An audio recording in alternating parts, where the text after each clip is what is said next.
Topik-topik tersebut masih sangat relevan dalam konteks digitalisasi, globalisasi, dan perubahan iklim saat ini. Mari kita tinjau relevansi masing-masing topik.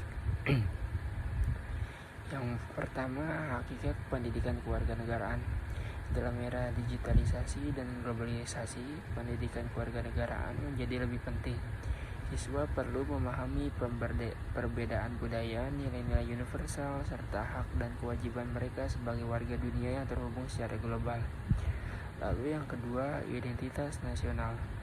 Meskipun globalisasi membuka akses ke berbagai budaya, identitas nasional tetap penting. Dalam konteks ini, penting untuk memahami bahwa identitas nasional bukanlah sesuatu yang statis, tetapi dapat berkembang seiring dengan interaksi global semakin intens. Lalu yang ketiga, integrasi nasional. Di tengah digitalisasi yang memudahkan komunikasi lintas batas, penting untuk mempromosikan integrasi nasional yang kuat. Ini termasuk memahami keragaman budaya, memperkuat solidaritas, dan membangun kebersamaan dalam menghadapi tantangan global seperti perubahan iklim.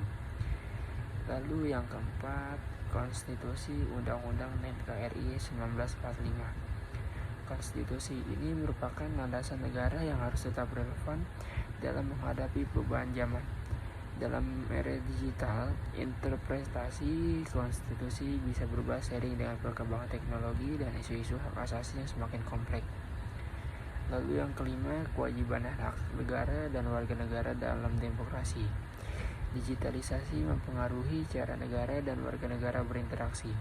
Diskusi tentang hak dan kewajiban dalam konteks demokrasi menjadi krusial, terutama terkait dengan privasi, keamanan digital, dan partisipasi aktif dalam pengambilan keputusan politik.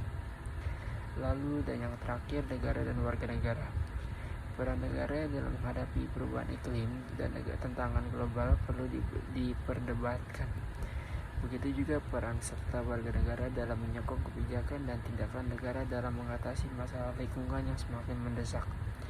Dengan mendasarkan argumen pada temuan dan fakta terkini, semuanya tetap relevan. Globalisasi telah memperluas cakupan tantangan yang dihadapi oleh negara dan individu, sementara digitalisasi mempengaruhi cara kita berinteraksi dan berkomunikasi. Diskusi tentang topik-topik di atas membantu memahami dinamika kompleks dalam konteks ini, memungkinkan adaptasi serta pembaruan dalam menjawab tantangan masa kini dan masa depan.